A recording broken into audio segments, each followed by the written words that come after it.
Hello, everyone. This is Eric J. Miller from God's Point of View, and this is our quarterly update for spring of 2024. Now, because this is our first update, I'm going to include everything that's happened this year so far, so it's going to take a little bit long, maybe. Our Christmas charity program in Pakistan was extremely successful this year. Our fellow workers there handed out about 650 gifts of food, clothing, or money to both individuals and families. So the actual number of people who were helped isn't really knowable, but I think it's safe to say over 1,000 people were helped by this effort. So that was really fantastic. We continued giving out charity to people as part of this program for a number of months after Christmas. So it was a great success, and thank you to all who donated during that time. Back in January, we were made aware of a property in Pakistan that needed to be purchased and renovated into a church building. It seems a Christian there owned the property and was moving away and sold it to the local church.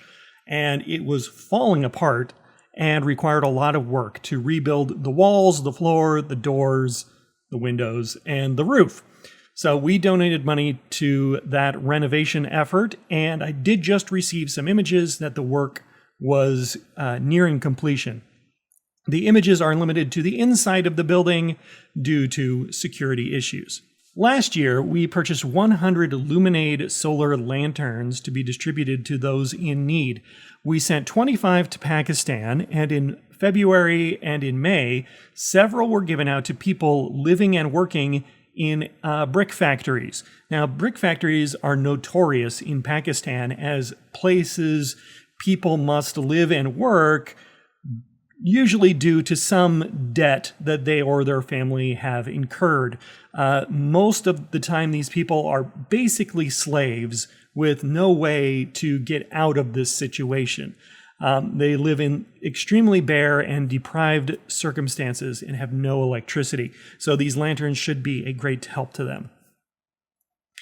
In February of this year, some of the support that we send to local churches there in Pakistan every month went to help buy tarps for 2 different churches that did not have a roof.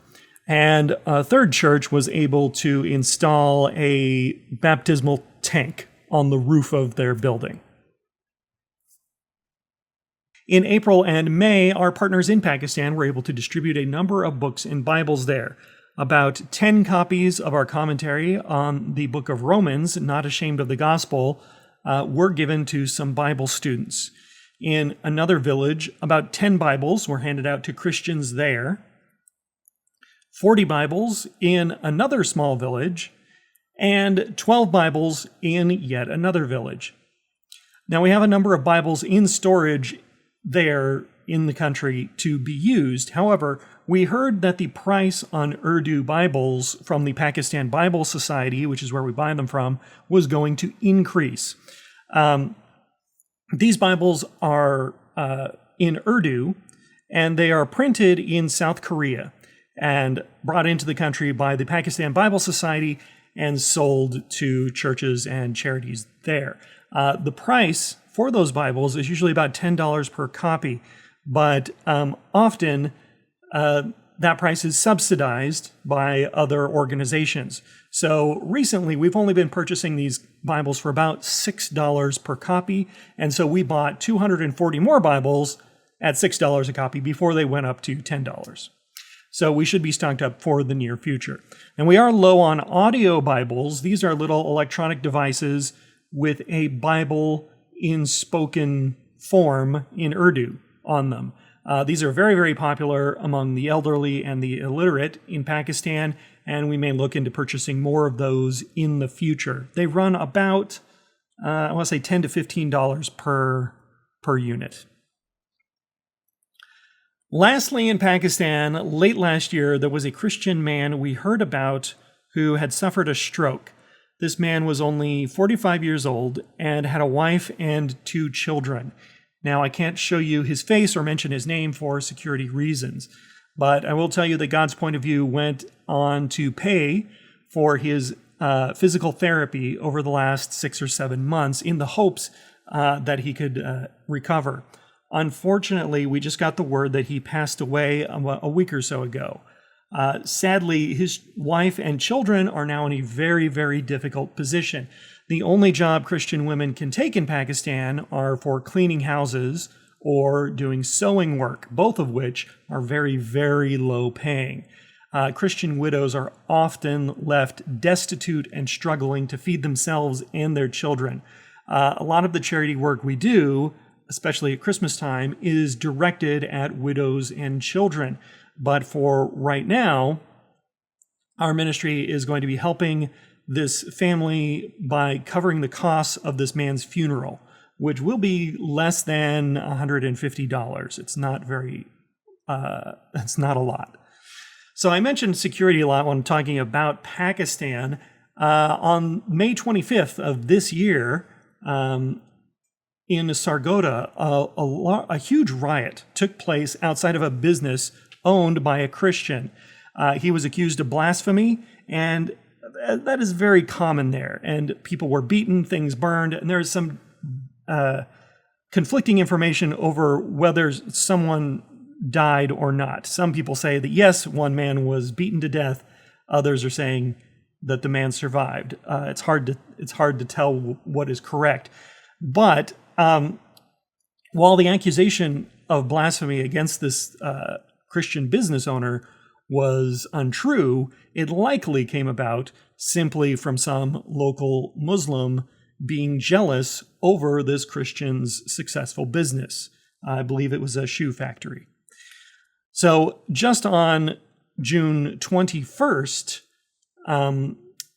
just about a week ago from the time of this recording, in northern Pakistan, which is the very dangerous part of the country, in the town of Swat, a local tourist, meaning a Pakistani man who was visiting the town of Swat, was accused of blasphemy, and a mob attacked and burned down a police station just to get to the man, who they then burned alive. These blasphemy cases are fairly common in Pakistan and almost always stem from some personal grudge against the person or against Christians in general. We don't want to put anyone in any more danger than they're already in. So we have to be very, very vague about the places and people and names and faces of all the people that we're helping. So earlier this year, we sent a large care package to a very remote area of Cameroon. This is an area of the world where Christians are few and far between and who face some pretty tough persecution from local Muslim majorities. This is right next door to Nigeria, where the largest number of Christians are being killed every year. The number is on the order of several thousand per year for the last several years. So this is a very rough part of the world. We included 63 French Bibles, and these Bibles are kind of interesting. This is the French-speaking part of Africa. In trying to find a good translation to purchase, we found a ministry up in Canada who took one of the better French translations, which is from the late 1800s, fixed some of its known issues and known problems to bring it more in line with the King James Version of the Bible. So we purchased 63 of those. If they fit 21 in a box, so we just bought 3 boxes of them, and along with 75 of the illuminated lanterns and other medicines and clothing items. The shipment left the United States in January and should have arrived in Cameroon in March. It was going via container ship. However, for some logistical problem, the ship our goods were on was stuck in Ghana for several months and has only arrived in Cameroon in mid-June. So it's currently being unloaded, and hopefully in a week or so we'll be able to find a way to ship our boxes from the port in Douala all the way up to the very remote northern part of the country. So please pray for that. Our current video schedule is to release an old radio sermon from Reverend Cripe every Sunday morning and a short 1-minute video, which is taken from those sermons, every Wednesday morning. That appears to be going fairly well. Most of the short videos seem to be averaging around 400 views, which is pretty good. And some get more, some get less or fewer. The Sunday programs seem to be getting around 50, which is also not too bad. You may have noticed that I have been reading the past several Sunday programs. I'll explain what the deal is there. I have all of the surviving radio programs from Reverend Cripe's Harmony of the Gospel series, and it's about 250 or so sermons. The problem is there are several missing, and he did have to end the radio ministry before he ended writing the entire series. So I do know that the final 50 to 100 programs Reverend Cripe never recorded. So I'll have to record them if we want them on YouTube. So for the programs that are airing right now, that I've been reading, there was a block of about 8 to 10 programs that were missing. So that's why I've been reading them. My apologies to everyone. But if you guys like this, that sounds fantastic. We can do this on a quarterly basis. I'll just give you a roundup of all the things we've been doing, all the things we've been up to, and hopefully keep everybody abreast of what's happening.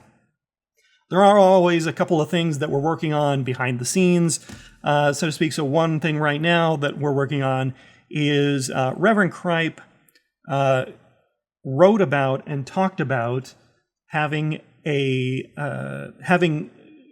figured out all the signs and symbols in the book of Ezekiel, but he made notes in his Bible of everything and how he saw the book of Ezekiel and how he understood it.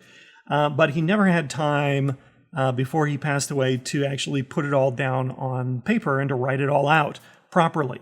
Well, I have his Bible, and I transcribed all of his notes as best as I could, and I've been ghostwriting this book for the last several months, and it's going to be another several months before I'm finished with it. But I will tell you that this is a really exciting project that completely unexpected. Once that project is finished, we'll go back to editing his other normal commentaries. We've got almost all of the commentaries from the New Testament completed. There might be one or two that maybe need some work or a little bit of help. I'll have to look at my list. I have a very large list of all the things. And then once all of the New Testament books are all finished up and polished, we'll start working on the Old Testament books. So there's a 3-volume set on Genesis. There's a 4-volume study on Exodus.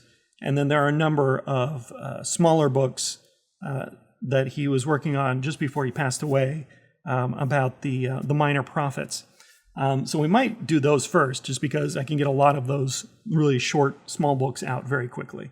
But anyway, I don't know. We'll see what happens. The short answer is there's a lot of stuff that's still going to be coming out. There's a lot of work still left to be done, and we'll keep working on it as long as we can. So thank you very much for all your prayers and support, and we'll talk to you again soon.